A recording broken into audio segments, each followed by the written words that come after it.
Alright guys, we got the GTR all cleaned up for my guy Jimmy. I do his TRX every week almost at his shop. He has a restaurant called Pho One. Fire food, man. Gives me a good deal on some food over there. But here's the GTR, man. It's all cleaned up. The battery was dead, man. He had this thing sitting in the garage. Ain't been driving it. Interior looking spiffy in here. As you guys know, I was almost trading the 500 for one, but I decided not to, man. I don't know, the 500 is just a better car nowadays to me, so went ahead and kept mine. But thing's beautiful, man. We had did the bay and everything for him. Been sitting for a little bit, but it's got some upgrades: engine intakes, blow-off valves. It may have some injectors, downpipes. That's pretty clean.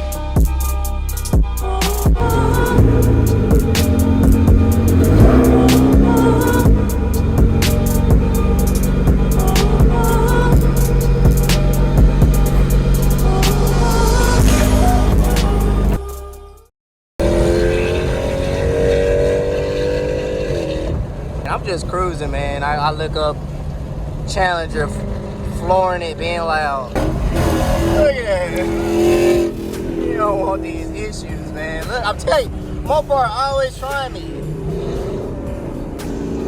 What's up? What's up?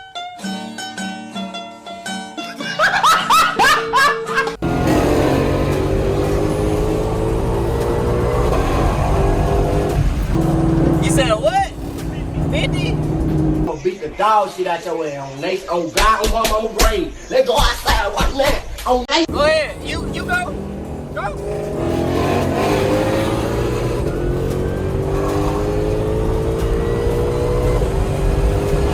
We are headed to FitCom Fort Worth today. So there is a fitness event in Fort Worth. In the Shelby. We're gonna head there. I saw a couple of YouTubers that are actually out there today, so hopefully I might be able to see a couple out there. I just want to see what they got at the FitCom. I haven't been to one locally. I don't think I've been to one in a while. Well, I've been to one a while back.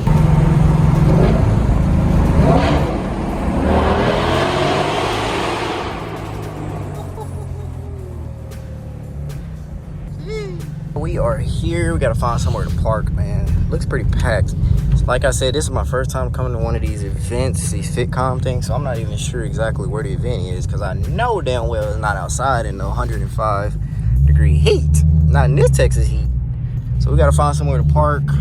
Try to park not in the sunlight, but also figure out where we're supposed to be going. What's up, big homie? Good to see you. I'm a little sweaty, homie. Under the shade, though. Yeah, I came out here just for you, man. You from San Antonio, I'm from Fort Worth, Texas. I do YouTube as well. Hell yeah. Yeah, so I build cars. I saw you had a CTSV. I built a V. Yeah, man. What year's your V? I sold it, actually. Sold I it? build cars, so it was a 2010. Oh, okay. Yeah, Was it the coupe, too? It was a sedan. Sedan? Yeah, I had a 4-door. I see. And I like the 4 doors. Once I saw that 2-door coupe, Yeah. it reminded me of the Batmobile. It does. The way that That's bitch what got sits. me into it. That's what got me into it. I saw it at the track. I saw it. I looked like a Batmobile. I was like, I gotta get a V. I ended up getting one.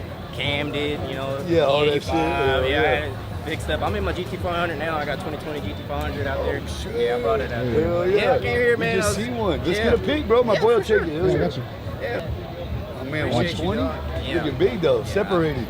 The main thing is, obviously, you want to look good the whole time. I tell these people, fuck all that. Now, I do, like, my genetics are a little different. I'm sure yours are the same, man, because you got the same build I had. And that's just, we can basically eat whatever the fuck we want, and it's so hard to grow. Right, So and then we lose weight. Yeah, like that. One night, bro. And if we go out and drink, we lose weight. People go out and drink, they gain weight. You know what I'm saying? We eat a whole pizza, we look more shredded. They eat a whole pizza, they look like shit. You know what I'm saying? So that's why it's hard when people ask, you know, you're on a diet, what do you eat? I'm like, So it is important to be on a diet. Exactly. But another thing is we just need to consume calories. Right. And as long as we train, you'll put on that size. Our body no matter distributes what. it a little different Exactly than where it everybody needs else. to go too. Exactly. You need high protein and really calories. Yep. It really don't matter too much sugar, too much this. Yeah. It is good to watch your sugar just because of blood and the vascularity. But other than that, bro, like I would always just put on a consistent 10 pounds a year. Every year. Yep, and that's what I've been trying to do. You know, it's kind of hard when I come out here in the sun. I bet you I'm about to lose a couple pounds being out here in the sun, man. I just said the same thing to him. I was like, bro, if I didn't want to lose water, it's too bad. Because I'd have sweated out everything. Yeah, and I do detailing. I got a mobile detailing business, so I just got done working. I went to the gym for a little bit, come out here, and I guarantee you, I fucking sweated off a lot. Yeah. What's your mobile detail business? It's called Stealth Detail, man. Stealth? Yep, Stealth Detail. Stealth Detail, guys, in Fort Worth. Appreciate you. Come see my boy, man. Yes, sir. He's going to take care of you. He better do, because I just shot him out right there. Already, I really appreciate that, man. Yeah, appreciate you, dude, man. Of course, brother.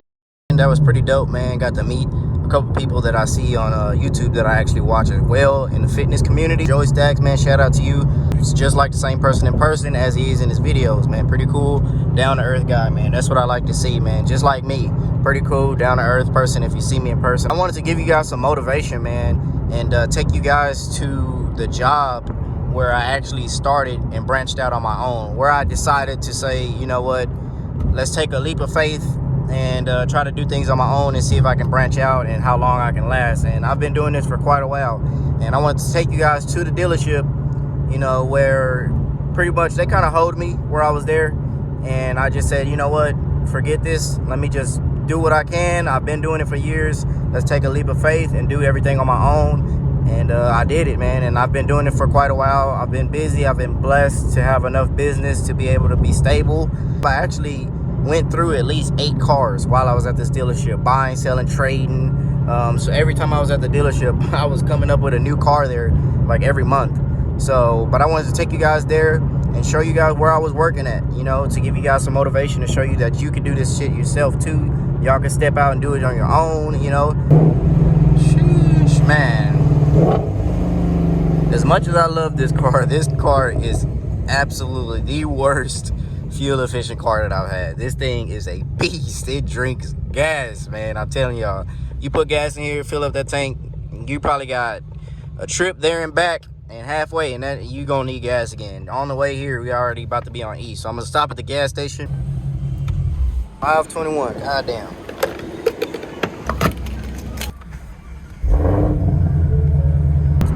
Here it is, guys. This is AutoNation Jeep Chrysler. This is where I was at, man. Busting my ass coming here every morning about 7 a.m. Look like they lost a lot of vehicles because this thing used to be packed up with cars. The salesmen, the finance managers and stuff like that, I was real cool with them, man. And I actually still detailed their vehicles outside of work here, even though they have a detailing company in the back. And this is basically the used car area. They got a nice Mach 1 right there. You need my Mustang, guys. So this is where I was at, guys, right here. These 3 bays. I'm not sure if it's the same company that I worked for, but it used to be called Tef Seal, man. I used to show up here 7 in the morning, go clock in over there. I was the manager for this area. It looks like it's still Tef Seal because they still have the same shirts. So the guy with the maroon shirt, he's like a manager or whatever. I was here for like 2 years, man, or a year and a half or something like that, busting my ass, working hard. Now, I already had my detailing business established, you know, as I was here, and as you can see, she's, you know, cleaning the cars. These are used vehicles right here that get traded in, get ready to get put on the lot. This guy looks excited to see this Shelby. Yeah, look at her, he's excited, man. Yeah, this motherfucker not on the lot, you know, he's shaking his head like, yeah. He like it, man. They had me going to another dealership in Northridge and Hills. They had me going to another dealership in Irving. Never increased my pay, and I had to sit here. People walking out on me 24/7. They had me working 6 days a week, open to close most days, because people were just leaving on me. They didn't support me at all. Didn't help me with pay. Didn't give me days off. If I asked for any day off, they would complain and try to be like, man, you know, you're the only one we got. You know, they weren't taking care of me. By the time, I think about a year and a half, they moved me out to some dealership in Irving, and I was detailing there for quite a bit. Now, that dealership had already had this specific company at that dealership, and they got kicked out because the previous workers were rude. They didn't want to do things properly. So then they end up putting me over there. Now, my patience is very low, you know, when it comes to people being disrespectful. I'm working for the same company. How do you think they're going to treat me when they've never even seen me in their life? Just because the last people got kicked out for being rude doesn't mean you treat me the same way. You know, I told them like, hey, you know, these guys are being rude. You already know it's from the previous guys. They're not giving me any slack on my employees, nothing like that. They came up there, kind of gave them a little talk. That's not going to do anything. Next thing you know, my Mustang, I had a 1450. My clutch ended up breaking on me the moment I got to work, dude. I literally was taking the exit to get to that dealership. My clutch let go.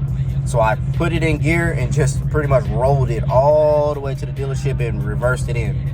Now, I had 2 employees that were there to cover me. You know, they were good. They said they got it. I ended up getting a car towed to the Ford dealership. They tell me like, oh, your clutch is bad. I pretty much knew that already, but I wanted to see if they would try to do anything to help me out. But, you know, clutch isn't under warranty, and the car was a used car, so whoever had the car previous to me probably didn't know how to drive manual that much and had that clutch probably worn out. So I ended up ordering a new clutch. They ended up telling me like, hey, you know what, if you can't show up to the job site, we're gonna have to let you go, all this, we need you here, you know, you're supposed to be here, all this shit. Well, I ended up telling them like, hey, I got 2 employees there, you know, they're taking care of me. I had an emergency. If I didn't get this fixed, how am I supposed to get home? You know, I don't have another car to get home. Well, you know, the guy just didn't kind of care. Like, oh, well, you know what, if you can't show up, we're just probably gonna have to write you up or this and this and this. And you know what, I ended up telling them that's it. You know, those managers ended up having to stay at that dealership and work because I left, man. They knew how hard I worked. That's the thing about jobs out here, guys. These jobs hardly ever care about you, man. And I'm a hard worker. I bust my ass, and I was always hoping to find a job that would care about me, that would compensate me for my work, that would take care of me, just, you know, benefits, stuff like that. This job, they could care less about you, man. They really don't care. You know, if you don't work, they just got people coming in and out. That's their main slogan is, oh, we always got people coming in and out. That's not a good thing. You want people to stay. The whole thing is for you to have employees to stay and a good team. And that's what I created. I had a badass team. And that's why when I quit and I left, or whenever he tried to fire me or whatever, my whole team left. Because they knew that, oh, without him, oh, this shit going downhill. And that's what happened. This company has been trash. I get calls from this specific dealership telling me, you know, like, can you come detail these cars for us? You know, I got the managers here having me go to their homes to detail their vehicles because they knew how hard I worked. So that's all y'all got to do. Stay motivated. Work hard. You know, if you got a business, step out, do your own thing, man. Don't sit here sitting up under these fucking dealerships or, you know, any job that you are at. They don't care about you, dude. They don't. So don't do that, man. Get out on your own. Step out on your own. Do your own thing. Look at that. Got all the damn salesmen coming out here trying to check out the 500, man. That's what I like about having a 5% tint. You know, they can't see in here either. They're all over this thing, man. Look at that. And that's what I'm saying, man. Y'all work hard to get this, you know, y'all work hard to get this attention. Y'all work hard to be out here, you know, be able to pull up to your old job and everybody in the damn job coming out to look at your car, what you worked hard for, you know? When I worked here, I was switching cars. I was doing all that. I was, you know, busting my ass. You know, they didn't take care of me. Now look at me. You know, I could pull up and pull the damn whole dealership out of the damn dealership without doing shit. I just pull up. That's what y'all want to be able to do, man. Strive and motivate yourself to do that. Before we end off the video, man, we got to give a huge shout out to SPE Performance, SPE Motorsports. They got me the injector dynamics injectors. As you guys know, this is like the biggest holdback for me for the mods. And we went pretty big. We got the 1300cc injectors here. Big boys, brand new set, man.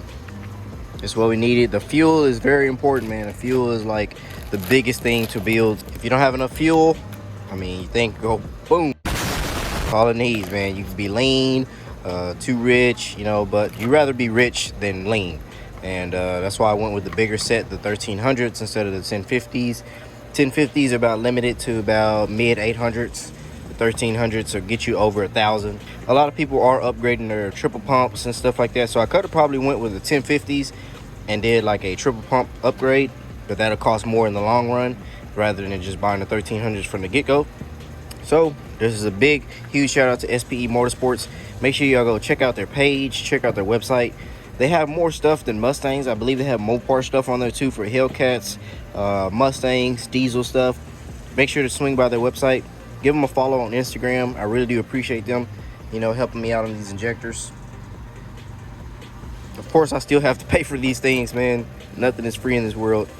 But I really do appreciate their help. Now all we have left is the exhaust. I got to get those cat delete pipes made, or find a set of either lethal pipes or shift tech pipes. I've been trying, but I can't do that.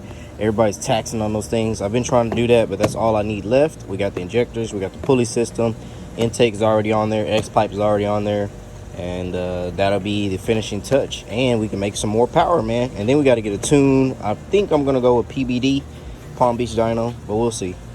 But I greatly appreciate you guys swinging by. Make sure y'all hit that like, subscribe button, share the videos. I appreciate y'all.